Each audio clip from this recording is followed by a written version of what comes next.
آج کی اس خوشگوار صبح میں آپ سب کو میرا سلام۔ آج کے اس خوبصورت دن اور سہانی صبح میں ہم ایک بار پھر آپ کی خدمت میں حاضر ہیں۔ حسب معمول ہم اپنے دن کا آغاز خدائے بزرگ کی حمد و ثنا کرتے ہوئے کریں گے۔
خدا کی حمد و ثنا کرنے کے بعد ہم خدا کے بندے کے وسیلہ سے خدا کا کلام سنیں گے۔ مسیح یسوع میں آپ سب کو سلام۔ میرے ساتھ نکالیے گا امثال کی کتاب، اس کا 6واں باب، اس کی 6 آیت سے لے کے 11ویں آیت تک۔ کوئی بھی بھائی یا بہن پڑھنے میں رہنمائی کرتے ہیں۔ اے کاہل، چونٹی کے پاس جا، اس کی روشوں پر غور کر اور دانش مند بن، جو باوجود کہ اس کا نہ کوئی سردار، نہ ناظر، نہ حاکم ہے، گرمی کے موسم میں اپنی خوراک مہیا کرتی ہے اور فصل کٹنے کے وقت اپنی خورش جمع کرتی ہے۔ اے کاہل، تو کب تک پڑا رہے گا؟ تو نیند سے کب اٹھے گا؟ تھوڑی سی نیند، ایک اور جھپکی، ذرا پڑے رہنے کو ہاتھ پر ہاتھ۔ اسی طرح تیری مفلسی راہزن کی طرح اور تیری تنگ دستی مسلح آدمی کی طرف آ پڑے گی۔ خداوند کے زندہ کلام کے پڑھے سنے اور سمجھے جانے پر خداوند کی خاص برکت ہو۔ ابھی جو حوالہ آپ نے سنا، اس حوالے میں بھی ہماری جو روٹین ہے اس کی ایک خاص عادت جو ہو سکتا ہے کہ ہمارے لیے اتنی زیادہ معنی نہ رکھتی ہو، لیکن یہ کہ وہ ایک شعر ہے کہ وقت کرتا ہے پرورش برسوں، وقت کرتا ہے پرورش برسوں، حادثے ایک دم نہیں ہوتے۔ یعنی کہ جو کچھ بھی آپ کی زندگی میں رونما ہوتا ہے وہ ایک دم سے نہیں ہوتا، اس میں آپ کی عادات، آپ کی باتیں اور آپ کے کام شامل ہوتے ہیں۔ اگر ایک بچہ بچپن ہی سے ایسے کاموں میں انٹرسٹ لیتا ہے جو چیزوں کو تیار کرنے میں، چیزوں کو بنانے میں، چیزوں کو ٹھیک کرنے میں اس کا انٹرسٹ ہوتا ہے، تو آگے چل کر 100 میں سے 90% چانس ہوتے ہیں کہ وہ انجینئر بن سکتا ہے۔ اگر وہ چیزوں کو درست کرنا جانتا ہے، وہ دوسروں کی صحت کا خیال کرنا جانتا ہے، خیال رکھنا جانتا ہے، تو وہ بچہ آگے چل کر ایک ڈاکٹر بن سکتا ہے۔ تو اسی طرح کی چھوٹی چھوٹی باتیں ہوتی ہیں کہ جن کا تجزیہ کیا جاتا ہے، اور جو ماہر ہوتے ہیں وہ یہ بتا دیتے ہیں کہ یہ بچہ آگے چل کے کیا بنے گا، کیا اس کا شوق ہوگا، کس طرح سے یہ کر سکتا ہے۔ اسی طرح سے ایک سائنسدان نے یہ کہا بھی کہ آپ بچہ میرے حوالے کریں اور جو آپ چاہتے ہیں اس کو بنانا، میں اس میں آہستہ آہستہ وہ عادات اس میں ڈیولپ کرتا جاؤں گا، وہ عادات اس میں شامل کروں گا تاکہ وہ بن جائے۔ یہاں پر ہمارا جو نظام ہے، ہم سیدھی سیدھی بات کرتے ہیں کہ جو باپ ہوگا وہی بیٹا بنے گا، لیکن ایسا نہیں ہے، بلکہ عادات ہم میں یہ ڈپینڈ کرتی ہیں کہ آگے چل کے ہم نے کیا کرنا ہے، کیا بننا ہے اور کیا ہم کر سکتے ہیں۔ جیسے یہاں پر لکھا ہے کہ اے کاہل، کاہل سے مراد سست آدمی ہے، چونٹی کے پاس جا۔ اب دیکھیں کہ ہمارا اپنا سائز دیکھیں، 5 فٹ سے اوپر ہی اوپر ہوگا سب کا، ہمارا سائز دیکھیں اور چونٹی کا سائز دیکھیں، ہمارا دماغ کا سائز دیکھیں اور چونٹی کے دماغ کا سائز دیکھیں، لیکن پھر بھی ایک چیز جو اس نے سیکھ لی ہے، ایک چیز جو اس نے جان لی ہے، وہ اس سے ہٹتی نہیں ہے۔ لکھا ہے چونٹی کے پاس جا، اس کی روشوں پر غور کر اور دانش مند بن۔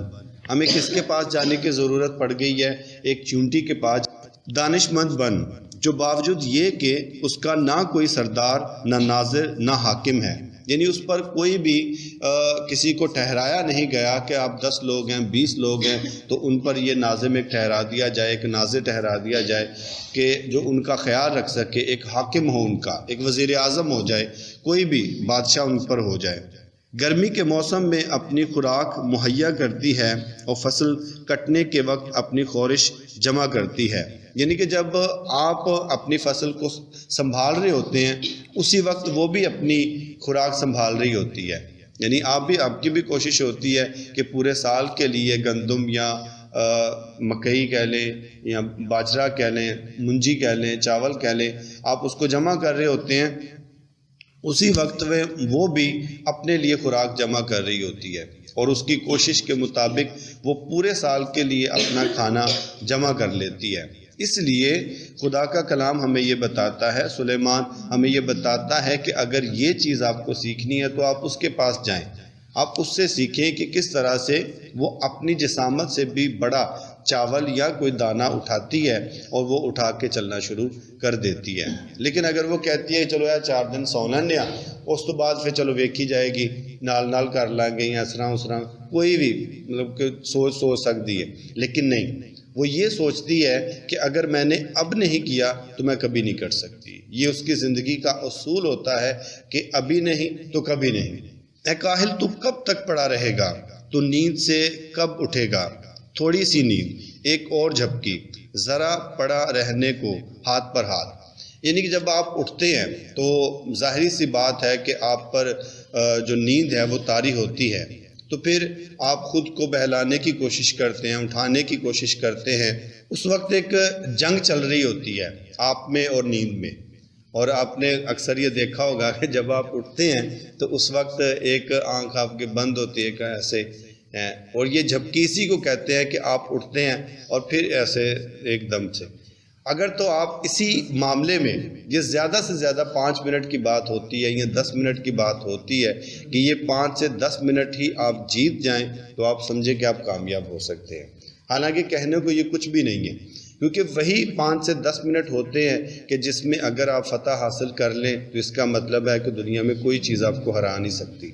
اس لیے کہ یہی چیز ہے کہ جو آپ کے جسم میں کمزوری پیدا کرتی ہے، آپ کو کسی کام سے روکتی ہے، تو اگر آپ اس پہ فتح حاصل کر لیتے ہیں تو اس کا مطلب ہے کہ آپ جیت سکتے ہیں. اس کے لیے آپ کو خود سوچنا پڑتا ہے کہ مجھے کتنا وقت لگتا ہے، ہوش میں آنے میں کتنا وقت لگتا ہے، مجھے بالکل سٹیبل ہونے میں کتنا وقت لگتا ہے، میرے اعضاء کو دوبارہ کام کرنے میں، میرے ذہن کو کام کرنے میں، میرے دل کو پراپر کام کرنے، میری آنکھوں کو پراپر کام کرنے میں کتنا وقت لگتا ہے. اس حساب سے آپ اٹھیں تاکہ آپ خود کو ہوش میں لا سکیں.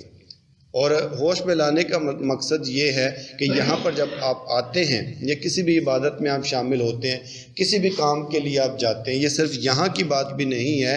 اگر آپ ڈیوٹی پہ جا رہے ہیں اور ڈیوٹی پہ جانے سے پہلے بھی آپ کوئی آدھا گھنٹہ پونا گھنٹہ آپ خود کو ہوش میں نہیں لاتے تو اس کا مطلب ہے کہ جب آپ گاڑی پہ جا رہے ہوں گے، بائک پہ جا رہے ہوں گے، تو آپ کو اگر نیند کی جھپکی آتی ہے تو آپ کے ساتھ حادثہ بھی ہو سکتا ہے.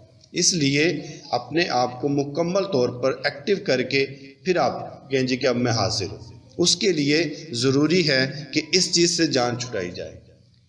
جبکہ بالکل بھی نہیں، 5 سے 10 منٹ کے اندر اندر اس کو کلیئر کر کے ہوش میں آ کے پھر اس کے بعد آپ کہیں کہ اب میں ریڈی ہوں.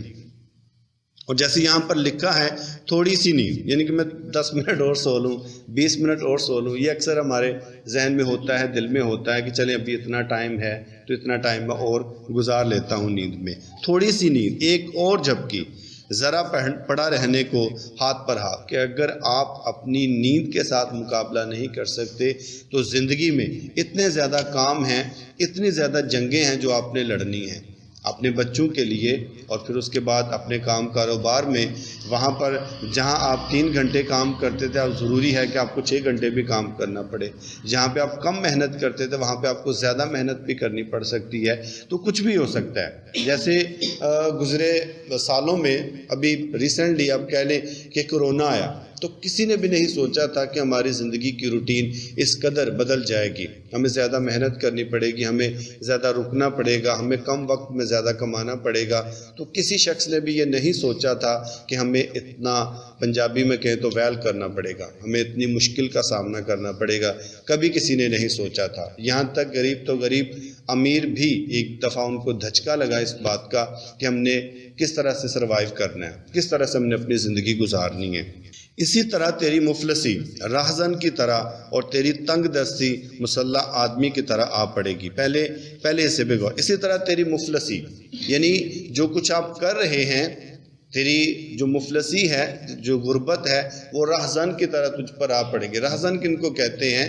آپ اکثر ہمارے علاقے میں تو اس کا تجربہ ہمیں زیادہ ہے کہ آپ جب آ رہے ہوتے ہیں تو وہ چور کہ جو چھپ کے آپ کی گھات لگائے بیٹھے ہوتے ہیں، نہر میں چھپے ہوتے ہیں، کماد میں چھپے ہوتے ہیں، اور وہ آپ کی طاق میں ہوتے ہیں کہ یہ شخص آئے. آپ بڑے ریلیکس ہو کے آ رہے ہوں گے کہ جی ٹھیک ہے، راستہ بالکل صاف ہے. لیکن جو چور ہے وہ سامنے نہیں ہے بلکہ وہ چھپا ہوا ہے. وہ چھپ کر آپ پر حملہ کرے گا اور آپ کو پکڑ لے گا، جو کچھ آپ کے پاس ہوگا وہ چھین لے گا، اور اس کے علاوہ آپ کی جان کا بھی نقصان ہو سکتا ہے. تو خدا کا خادم سلیمان یہ بتاتا ہے کہ جو تیری مفلسی ہے وہ راہزن کی طرح تجھ پر آ پڑے گی کہ تجھے اس بات کی خبر بھی نہیں ہوگی، تو نے کبھی یہ سوچا بھی نہیں ہوگا کہ کس طرح سے غربت ایک دم سے تجھ پر آ پڑے گی اور تو تنگ ہو جائے گا. پھر دوسرا حصہ جو اس کا، اور تیری تنگ دستی مسلح آدمی کی طرح آ پڑے گی. مسلح آدمی یعنی وہ آدمی جس کے پاس اسلحہ ہوتا ہے. یعنی راہزن ضروری تو نہیں کہ وہ غریب ہی ہو، اس کے پاس صرف اور صرف وہ آپ کو دھمکی لگائے اور آپ سے چھین لے، اس کے پاس اسلحہ بھی ہو سکتا ہے. یعنی کہ نہ صرف یہ کہ آپ کی چیزوں کا خطرہ ہے بلکہ دوسری وجہ یہ ہو سکتی ہے کہ آپ کی جان کا بھی خطرہ ہو سکتا ہے. اس لیے ایکٹیو ہونا، سوچنا، سمجھنا یہ بڑا ضروری ہے. ایک بار مجھے ابھی بھی یاد ہے کہ تقریباً ہم ایک جگہ پر عبادت کر رہے تھے، رات کے تقریباً 11 بج گئے، اور وہاں سے ہمیں واپس جانا تھا اپنے گھر. تو جس طرح یہ ہمارا علاقہ، اس طرح کچھ حصہ اس طرح آتا تھا جو گیپ تھا کافی، تو ہم نے تیاری کر لی، اور تیاری کرتے ہوئے جو میرے پاس پیسے تھے وہ میں نے اپنی جرابوں میں چھپانے شروع کر دیے۔ تو ایک بہن بولی، وہ کہتے ہیں پائر صاحب تسی آپ کی خادم ہو تو تسی ڈردے ہو چوراں کولوں۔ میں نے کہا نہیں ٹھیک ہے بہن، آپ کی بات بالکل ٹھیک ہے، لیکن خدا نے عقل بھی تو دی ہے نا۔ میری چوری ہو جاتی ہے، بعد میں خدا سے گلہ کرتا ہوں، خداوندا میں تو تیرے آسرے تے آ گیا، تو خدا نے مجھے یہی جواب دینا ہے نا، میں عقل بھی تو دیتی ہے نا، انہوں بھی تو استعمال کرنا سی۔ اس لیے خدا نے ہر ایک چیز ہمیں بخش دی، خدا نے ہر ایک چیز ہمیں دے دی، اب ہم نے ان چیزوں کو استعمال کرتے ہوئے ہم نے اپنی زندگی گزارنی ہے۔ لیکن اگر ہم اسی بات پر بیٹھے رہیں خدا آئے گا وہ کرے گا، خدا آئے گا وہ کرے گا۔ ایک سیلاب کی بات ہے، ایک خادمہ یہ بات سناتے ہیں، مجھے نہیں پتا حقیقت ہے یہ کس طرح سے ہے۔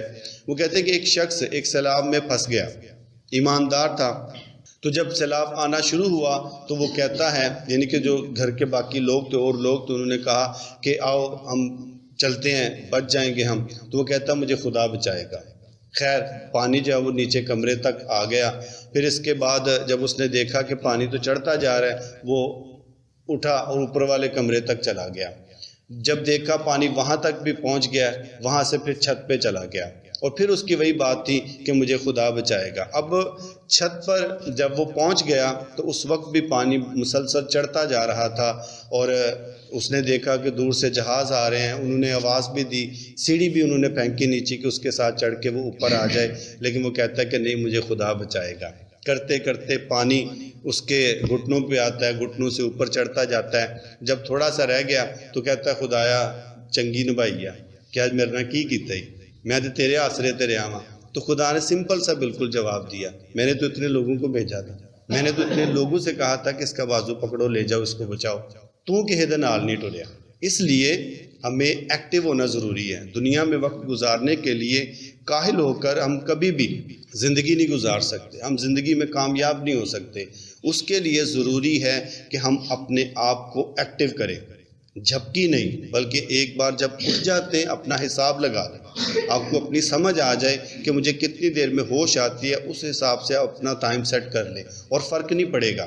اگر آپ ڈیوٹی پہ جاتے ہیں، آپ کی ڈیوٹی کا ٹائم گرمیوں میں کچھ اور ہوتا ہے، سردیوں میں کچھ اور ہوتا ہے، تو آپ دیکھ لیں کہ کیا فرق آتا ہے۔ اگر وہ مینج آپ کر سکتے ہیں کہ گرمیوں میں میں نے 7:30 جانا ہے، سردیوں میں میں نے 9:30 جانا ہے، تو اگر وہ مینج کر سکتے تو دعا مینج کیوں نہیں ہو سکتی؟ ہر ایک چیز مینج ہو سکتی ہے، صرف اور صرف آپ کے سوچنے میں فرق آ جاتا ہے اور آپ کو ذمہ داری میں فرق آ جاتا ہے۔ اس کو آپ ڈیوٹی سمجھتے ہیں، اس لیے کہ ایک بندہ ایک کوڑا لے کے کھڑا ہوتا ہے، ظاہری سی بات آپ کی حاضری لگائے گا۔ یہاں پر کوئی حاضری لگانے والا نہیں ہوتا، کسی بھی عبادت میں کوئی حاضری لگانے والا نہیں ہوتا۔ آپ جب آ رہے ہیں جب جا رہے ہیں کوئی آپ سے پوچھنے والا نہیں ہوتا، لیکن یاد رکھیں کہ یہاں پر بھی ایک شخص موجود ہوتا ہے کوڑا پکڑ کے، ٹائم لکھنے والا ہوتا ہے، ہم نہیں، لیکن خدا موجود ہوتا ہے۔ وہ بالکل یہ دیکھتا ہے آپ کیا سوچ کے گھر سے چلتے ہیں، کیا سوچ کے آتے ہیں، کیا سوچ کے پہنچتے ہیں، وہ ہر ایک چیز کو نوٹ کرتا ہے، ہر ایک چیز کو جانتا ہے۔ اس لیے کاہلی کو چھوڑ کے ضروری ہے کہ ہم ہوشیار بنیں، ہم اپنے آپ کو ایماندار بنائیں، تاکہ ہم خدا کے ساتھ بھی اپنے ساتھ بھی بڑی وفاداری کے ساتھ عبادت کر سکیں اور بڑی وفاداری کے ساتھ اپنی زندگی کے کام کر سکیں۔ خدا ہم آج کے کلام کے وسیلے سے ہمیں بہت برکت اور ایمان بخشے۔ یقیناً آپ سب نے کلام کے وسیلہ سے برکت پائی ہوگی۔ آئیے ہم کلام مقدس کے لیے اور ساری عبادت کے لیے شکر گزاری کریں گے، اور یہاں موجود لوگوں کے لیے اور آن لائن سننے اور دیکھنے والوں کے لیے دعا کریں گے اور برکت چاہیں گے۔ بزرگ آسمانی باپ، ہم تیری شکر گزاری کرتے ہیں آج کے دن، اس وقت اور اس لمحے کے لیے جو تو نے ہمیں بخشا، کہ ہم تیری حمد کریں، تمجید کریں اور تیرے نام کو دھن باد کہیں۔ شکر گزاری کرتے ہیں آج کے خوبصورت کلام کے لیے جو ہماری ضرورت کے مطابق ہمیں بخشا گیا۔ دعا ہے کہ یہ پھلدار ثابت ہو اور ہم 30 گنا، 60 گنا اور 100 گنا پھل لانے والے ہوں۔ شکر گزاری کرتے ہیں عبادت میں شامل تمام لوگوں کے لیے جنہوں نے تیری حضوری میں آنا اہم سمجھا۔ ان سب کے لیے تیری برکت، سلامتی اور ایمان میں بڑھوتری کی دعا کرتے ہیں۔ اسی طرح شکر گزاری کرتے ہیں ان سب بہن بھائیوں، بچوں اور بزرگوں کے لیے جو آن لائن اس عبادت میں شامل ہوں گے۔ ان سب لوگوں کے لیے تیرے حضور سے برکت، سلامتی اور ایمان افروزی کی دعا کرتے ہیں۔ دعا کرتے ہیں ان سب لوگوں کے لیے جو بڑے ایمان کے ساتھ اس عبادت میں شامل ہوئے تاکہ اپنی بیماری کمزوری سے نجات پا سکیں، اور اسی طرح آن لائن بھی جو ایمان کے ساتھ شامل ہوتے ہیں وہ شفا پائیں اور تیرا یسوع نام ان سب کی زندگیوں میں عزت اور جلال پائے۔ فضل بخشنا کہ ہم کل کے دن بھی اس عبادت میں شامل ہو کر تیرے حضور سے برکت، سلامتی اور شفا پا سکیں، آمین۔ یقیناً آج کی یہ عبادت آپ کے لیے بابرکت رہی ہوگی۔ اجازت چاہیں گے۔ مسیح میں آپ سبوں کو سلام۔